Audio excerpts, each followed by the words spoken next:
મહેસાણા જિલ્લામાં વધુ એક બ્રિજ આવ્યો વિવાદમાં। મહેસાણા બાયપાસ ઉપર આવેલ રાજવી ફાર્મ નજીકના બ્રિજમાં બે ચેનલ વચ્ચે ગેપ પડી ગઈ। ત્રણ ચેનલ ઉપર રોડ અને ચેનલ વચ્ચે અડધા ફૂટ કરતા વધુનું અંતર છે।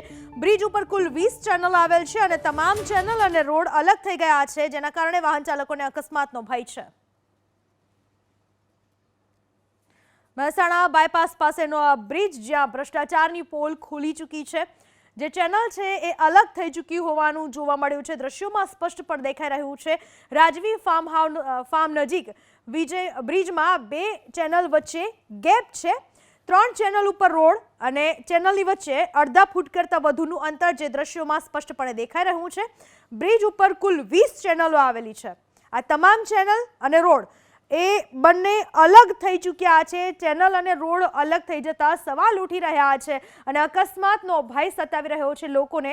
દ્રશ્યોમાં જોઈ શકાય છે ચેનલ અને રોડ વચ્ચે બહુ મોટી ગેપ જોવા મળી રહી છે। જે બ્રિજ છે એના ઉપર 20 ચેનલ આવેલી છે। આ વિશે વધુ માહિતી આપવા આપણી સાથે જોડાઈ ચૂક્યા છે મારા સંવાદદાતા હારૂન નાગોરી।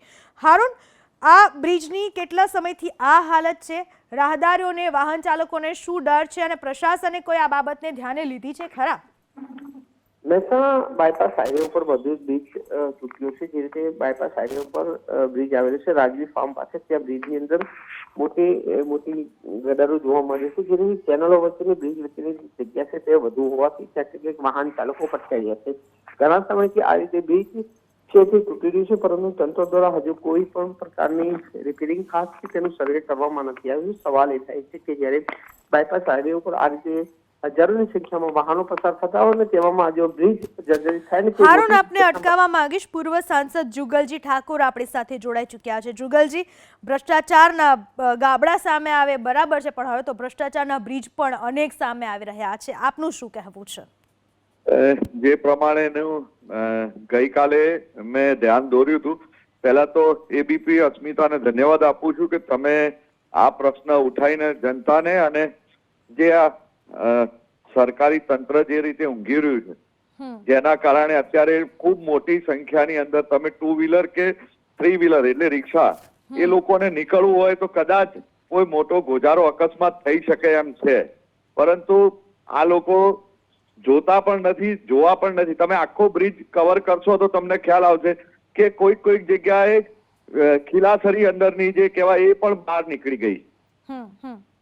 આ ખરેખર ખૂબ બેદરકારી છે અને આવનારા સમયની અંદર એક્સિડન્ટ થવાની 100% શક્યતા છે।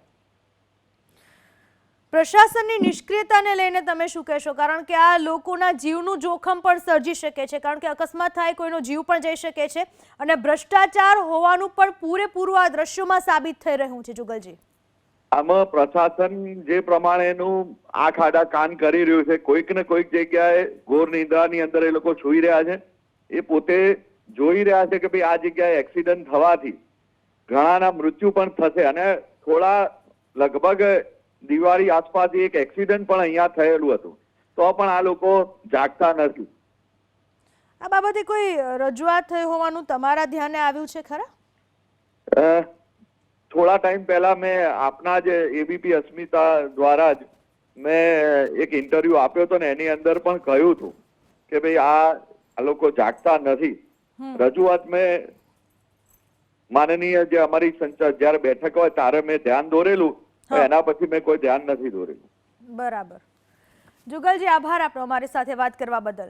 તો પ્રશાસન પૂરી રીતે ઊંઘી રહ્યું હોય એવું દ્રશ્યમાં પણ દેખાઈ રહ્યું છે, કારણ કે લોકો પાસેથી સરસ મજાનો ટેક્સ વસૂલવામાં આવે છે, પણ લોકોને પૂરી પાડવાની જે સુવિધા છે એમાં ચોક્કસપણે પાછી પાની થાય છે, બેદરકારી દાખવવામાં આવે છે અને ભ્રષ્ટાચારનો ડુંગર ઊભો કરી દેવામાં આવે છે।